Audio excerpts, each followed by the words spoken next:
Un premier camouflet pour Sara Duterte. À quelques jours du début de la campagne pour les élections de mi-mandat aux Philippines, la Chambre basse a voté pour la destitution de la vice-présidente. Y a-t-il une objection? La présidence n'en entend aucune. La motion est approuvée.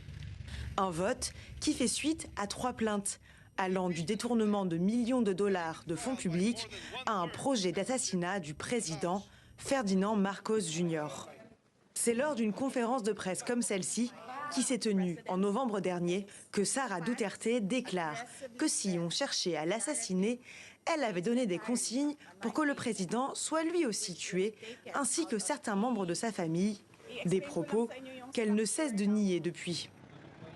Cette procédure de destitution divise le pays. Nous les jeunes sommes heureux de ce vote de la Chambre basse et nous lui demandons maintenant de rendre compte de ses actes de corruption.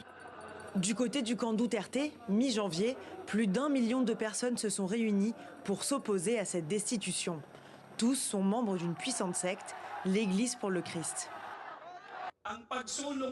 Pousser à la destitution de Sara Duterte n'est qu'une perte de temps pour le Congrès et le Sénat, qui devraient plutôt consacrer leur précieux temps à des discussions plus importantes.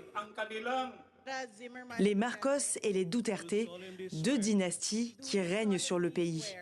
L'actuel président, Ferdinand Marcos, fils de l'ancien dictateur, et Sara Duterte, elle-même fille d'eux.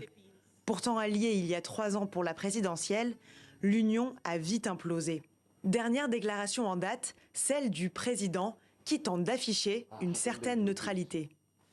À partir de là, je ne suis qu'un observateur très intéressé. Mais encore une fois, je n'apparais pas, je n'y prendrai pas part. Il n'y aura pas d'intervention de la part de l'exécutif. Le sort de Sara Duterte est désormais entre les mains du Sénat. La date du vote n'a pas encore été fixée.